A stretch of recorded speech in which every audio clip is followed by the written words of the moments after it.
Bien, Philippe Houdet, une analyse à l'issue de cette première soirée. D'abord, les partis politiques, est-ce qu'on reste dans l'équilibre de la présidentielle ou pas? Il y a une poussée.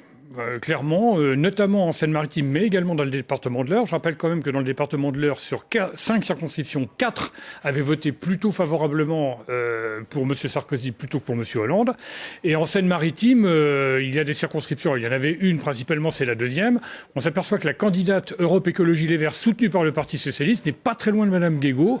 Donc il y a quand même une poussée très nette du Parti Socialiste. Elle s'exerce vis-à-vis de la droite, elle s'exerce vis-à-vis du Parti communiste. Le Parti communiste n'aura plus de députés la semaine prochaine, puisque le PC en avait 2. Un dans la 6e circonscription qui a volé en éclats avec la restructuration des circonscriptions électorales.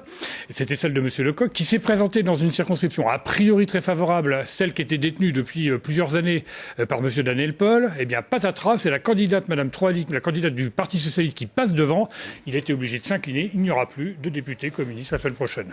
Alors, puisqu'on parle de personnalités, par contre, les personnalités sortantes ont été réélues, voire, réélues au moins pour un, et sont en position très favorable pour le deuxième tour. Alors, les personnalités, il y avait principalement le maire du Havre, 2 actuels ministres, la députée maire sortante de Rouen, Madame Fournéron, et puis Monsieur Fabius, l'emblématique député depuis 1978 de la 4e circonscription, qui a été, vous l'avez dit, réélu dès le premier tour avec 52% des voix.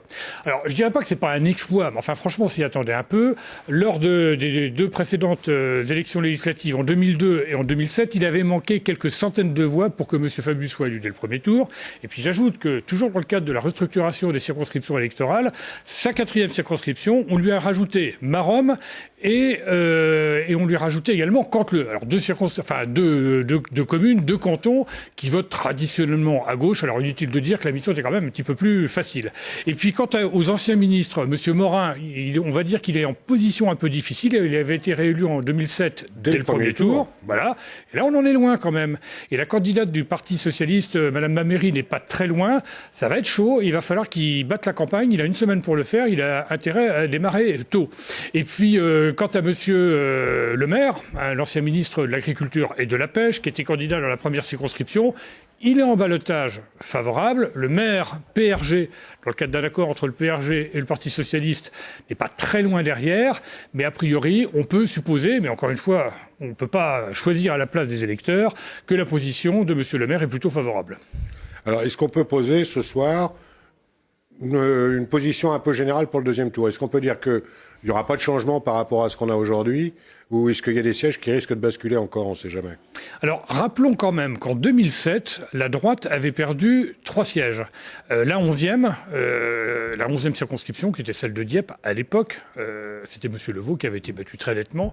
Et le candidat UMP de l'époque n'avait pas pesé très lourd face à Mme Hurel. Mme Hurel qui conforte ses positions ce soir. La droite avait perdu la 6e circonscription, on l'a dit tout à l'heure, c'était M. Lecoq qui l'avait emporté. Et la droite avait perdu une 3e circonscription, en l'occurrence la première de Rouen, puisque après M. R, M. Deveau avait été battu en l'occurrence. M. R qui était le candidat sortant, c'était M. Deveau qui s'était présenté pour l'UMP, il avait été battu par Mme Fournéron qui depuis a fait du chemin, on a eu l'occasion de le dire. Donc tout peut arriver, et je veux dire pourquoi. Parce que, pour 2 raisons. La première, c'est que le taux de participation est très faible sur ce premier tour, 60%, on peut pas dire que ce soit un exploit. On se souvient qu'en 2007, déjà, le taux de participation aux élections législatives avait été moins fort que l'élection présidentielle, qui d'une certaine façon est assez logique, parce que beaucoup de gens se disent finalement on joue tout sur la présidentielle. Ils ont peut-être tort d'ailleurs, parce que les choses peuvent évoluer. Et puis deuxièmement, parce qu'en 2002, où là le taux avait été plus élevé, ça suivait à 1 mois près le fait que M. Le Pen avait pu se maintenir au 2e tour de la présidentielle. Bon, ça c'est la première raison. La deuxième raison, c'est peut-être aussi que justement, les gens ont peut-être du mal à se positionner par rapport à une élection qui est très importante, puisque n'oublions pas que les parlementaires, les députés en particulier, ont la responsabilité, évidemment, de sanctionner le gouvernement. Donc c'est quand même une responsabilité très forte. Donc d'ici le 2e tour, la question elle va être de savoir, notamment pour la droite, si elle va être capable de mobiliser ceux qui ne se sont pas présentés lors du premier tour. Donc dans 40%, même si c'est pas la totalité réalité, ça peut le faire quand même. La deuxième difficulté, ça va être d'essayer de convaincre ceux qui ont voté pour le Front National au premier tour, de changer un petit peu leur fusil d'épaule et de leur apporter leur voix. Voilà. Quant à la gauche, la difficulté pour elle, ça va être de ne pas relâcher l'effort qui a été lancé, et en particulier du côté du PS. Maintenant, on sait que le PC du bout les lèvres, on l'a vu ce soir au cours de notre débat télévisé, appelle bien sûr à voter en faveur du candidat socialiste puisqu'il est mieux placé, mais on sent que c'est pas un enthousiasme délirant.